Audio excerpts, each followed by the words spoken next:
मित्रांनो, आज मी तुम्हाला रिअल इस्टेट बद्दल थोडक्यात माहिती देत आहे. म्हणजे रिअल इस्टेट शिक्षण किती महत्वाचं आहे, यामध्ये आपण किती रुपये कमवू शकतो.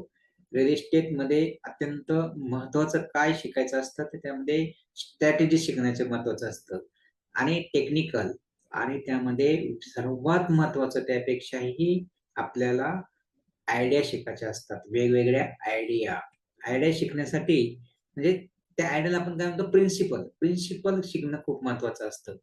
परंतु एक लक्षात घ्या, तुम्ही जो विचार करता, जो माणूस विचार करतो त्यांनाच आयडिया सुचतात. हे लक्षात घ्या.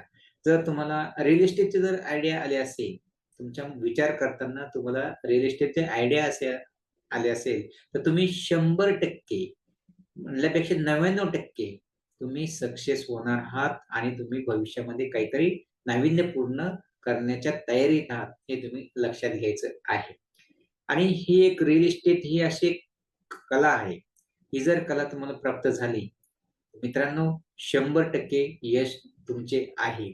आणि यामध्ये आणखी महत्त्वाचं म्हटल्यानंतर रिअल इस्टेटचे प्रशिक्षण घेणं खूप महत्त्वाचं आहे. मित्रांनो, रिअल इस्टेट प्रशिक्षण हे केवळ प्रशिक्षण नसून ते पैसे कमवण्याचं अदृश्य मशीन आहे. हे लक्षात घ्यायचं आहे आपल्याला. सर्वात महत्त्वाचं म्हटल्यानंतर हे अदृश्य मशीन आहे. आणि हे प्रशिक्षण कुठे घ्यायचं आहे? सर्वात महत्त्वाचं हे एक महत्त्वाचा मुद्दा आहे, की हे प्रशिक्षण कुठे घ्यायचं आहे? तर मला सांगायचं तात्पर्य असं आहे, चांगल्या प्रशिक्षकामुळे केवळ ज्ञान मिळत नाही, तर तो त्या व्यक्तीला आत्मविश्वास आणि दिशा आणि प्रगतीचा मार्ग दाखवण्याचा प्रयत्न करतो. आणि हे सर्व प्रशिक्षण घेतल्यानंतर सर्वात महत्त्वाचं तुम्ही आता ऑनलाईन च्या जमान्यामध्ये आहात. तर ऑनलाईन जमान्यामध्ये सेल डीड निघालाय. आपल्या रिअल इस्टेटमध्ये सेल डीड हे दस्तऐवज किती महत्त्वाचं आहे. ते ऑनलाईनमध्ये कसं शिकायचं आहे आपल्याला. तर ते आपल्याला ऑनलाईनमध्ये शिकण्यासाठी कोणी आपल्याला ट्रेनर आहे का? कोणी आपल्याला शिकवणार आहे का? याचा तुम्ही शोध घ्यायचा आहे. आणि त्या शोध घेतल्यानंतर तुम्ही ते ऑनलाईन सेल डीड कसं शिकता येईल हे शिकायचं आहे. त्याच्यामध्ये काय फायदा आहे आपल्याला? हे जर तुम्ही सेल जर शिकले, तेवढं जर तुम्ही सेल कसं तयार करायचं हे जर शिकल्यानंतर तुम्हाला दररोज तुम्ही 5 ते 10,000 रुपये महिन्याला कमवू शकता. तर तुम्ही एखाद्या ठिकाणी तालुक्या ठिकाणी असाल, जिल्ह्या ठिकाणी असाल किंवा मुंबई, पुणे ठिकाणी मोठ्या ठिकाणी असाल, तिथे तुम्ही 10 ते 20,000 रुपये दररोज कमवू शकता. विशेष म्हणजे दररोज. तर हे तुम्ही म्हणजे हे दस्तऐवज किती महत्वाचं आहे.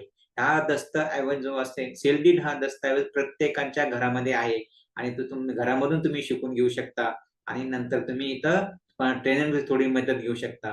हे सर्व म्हणजे तुम्ही सर्व नॉलेज प्राप्त झालं तुम्हाला आणि तुम्ही चांगल्या प्रकारे पैसे कसे कमवू शकतात हे अत्यंत म्हणजे तुमच्या हे लक्षात घ्यायचं आहे. सेल डीडला किती महत्व आहे.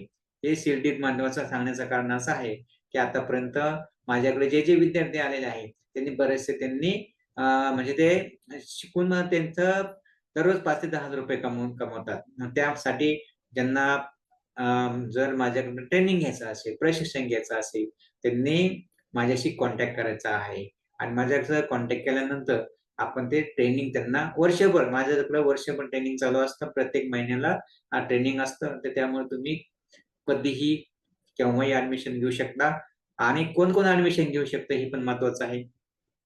तुम्ही इंजिनिअर असाल, कोणी डॉक्टर असेल, कोणी इंजिनिअर असेल, कोणी म्हणजे आय-टी इंजिनिअर असेल, कोणी त्यामध्ये विद्यार्थी असेल, एम-बी-ए विद्यार्थी असेल किंवा तुम्ही शेतकरी असाल, कोणी तुम्ही डॉक्टर असाल आणि यामध्ये माझ्याकडे जे शिकून गेलेलं आहे म्हणून मी ते सांगतो. कोणी कोणी फिल्म इंडस्ट्रीमध्ये कलाकार असाल, ते सुद्धा माझ्याकडे शिकून गेलेले आहेत आणि बरेचसे असे वेगवेगळ्या पदावरचे व्यक्ती शिकून गेलेले आहेत चांगल्या प्रकारचे. पुन्हा आणखी यांना का शिकवणं म्हणजे का गरज आहे? त्यांनी ती गरज ओळखलेली आहे. म्हणून ते माझ्याकडून शिकून गेलेले आहे. कोणी तुम्ही गृहिणी असाल, आता घरातलं काम सांभाळून तुम्ही किचनमध्ये बसून तुम्ही दुबई, अमेरिकेचा व्यवसाय करू शकता. हे लक्षात घ्या. दुबई, अमेरिकेला तुम्ही प्रॉपर्टी खरेदी-विक्री व्यवसाय करू शकता तुमच्या किचनमध्ये बसून. पण थोडक्यात सांगायचं आहे, घरात बसून तुम्ही पूर्ण जगामध्ये व्यवसाय करू शकता आणि या जगामधून तुम्ही कसं अर्थसंपन्न होऊ शकता, हे आपण ट्रेनिंगमध्ये प्रत्येकाला शिकवण्याचा प्रयत्न असतो. ज्यांना ज्यांना शिकायचं असेल त्यांनी खरंच माझ्या या इन्स्टिट्यूटमध्ये सर्वांनी ऍडमिशन घेणं गरजेचं आहे. पण नेमकं मी कोण आहे हे तुम्हाला कळलं पाहिजे. मी दिनकर बावस्कर, सिव्हिल इंजिनियर आणि महाराष्ट्र राज्य हा माझा थोडक्यात परिचय आहे. डिटेल पुन्हा भेटूया आपण प्रशिक्षणामध्ये.